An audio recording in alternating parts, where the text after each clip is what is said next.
am a coffee shop girl, coffee shop, cafe. I love it. The thing about going to coffee shops and cafes, even at my brokest, I always go into those environments knowing that I have to pay for something in my mind, because I feel that I have to pay for something, especially being black, being dark. I know that when I come into any sort of establishment like that, because coffee shops and cafes are very niche spaces and they're very white spaces, especially where I'm from, Philadelphia. There's only one black coffee shop in Philly, which is Uncle Bobby's. But going to coffee shops and cafes, I know that I have to buy something in exchange for occupying the space. Is that really true? No. Coffee shops and cafes are supposed to be open spaces for people to come and, you know, have conversation, to read a book.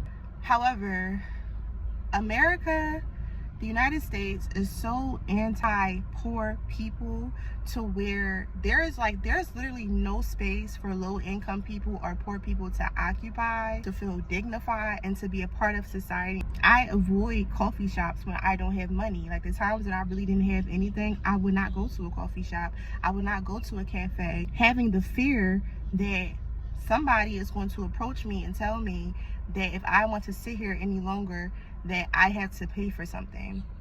That's why you see a lot of like places like Barnes and Nobles, they change their setups, or even the fact that there are not a lot of public benches to sit on. I understand that, you know, you don't want to have homeless people there in your establishments or circulating, but also on the flip side of it is just that people deserve to occupy space. We always talk about take up space, take up space, take up space, but we never really address like the politics in taking up space, and how you can't really take up space if you are black, if you are poor. You are not allowed to take up space, to pay for space. So I always have that in my mind, that whenever I go to a coffee shop or a cafe, even if it's Starbucks, I know that I have to buy something. Coffee shops and cafes are very expensive, but why is that? Why is it that poor people cannot occupy clean, comfortable spaces? Why is that only allotted for people who can afford it? And then, to me, I'm going on a rant, but I just feel like we can't be mad at poor people for deciding to hang on corners and hang in ghettos and stay on steps and stoops when that's the only place that poor people can occupy. Because poor people can't occupy a coffee shop, apparently, and sit and read or think or reflect or play on your phone or play on a computer, because you are forced to patronize. Doing something wrong by having my black ass occupy a space that I'm not willing to pay for to occupy said space.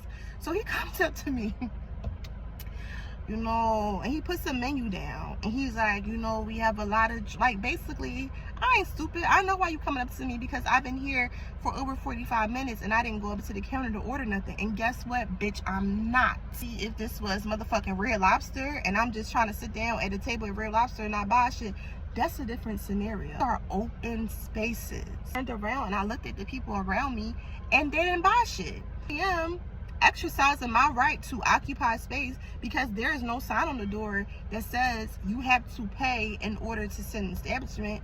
Now, if there's a sign on the door that says that and I am disagreeing to pay, then you can say that I'm soliciting. But there's no sign on the door that says that I have to pay to occupy this space. You're targeting me because I'm black. I'm not buying nothing. I already had my coffee for the day, and I've been here before. And the last time I was here, I gave you $7-8 for an overpriced ass latte. I'm not giving you $8 today. I was very upset, but I'm doing so much better with standing my ground and also not allowing emotions to get the best of me, and also not giving my power away to other people and making myself feel disenfranchised. There's no sign on the door that says you have to buy something to sit here. The point I'm trying to prove is that how anti-poor America is, anti-poor and anti-homeless. But again, what are poor people supposed to do? What spaces are poor people supposed to occupy? And it's like, why do we get punished for being poor? And so I sat there and I said, you know what? I'm not leaving. I'm not leaving until this man tells me you have to buy something or you have to leave. Then I'll leave, because I'm damn sure I'm not buying anything. because I'm not hungry and I'm not thirsty, so I'm not buying shit. So I finished what I had to do. I went to the register, and instead of talking to him, I talked to the woman who I've seen before there, and I just explained to her. I said, I feel discriminated against. You're insinuating that I'm soliciting when I'm not doing anything wrong. I'm not homeless. I don't have a bunch of bags with me. I'm not in here with a dog, a bunch of cups, a suitcase, talking to myself. I'm not loud. I'm on my computer. Do the respectability politics thing, but I'm also, I'm dressed like a regular person. You know, I don't have holes in my clothes. My shoes are not falling apart. So I don't give any indication that I'm homeless, that I'm without. But then again, I asked her, I said, I want you to think about, what if I didn't have any money? What if all I had was $1?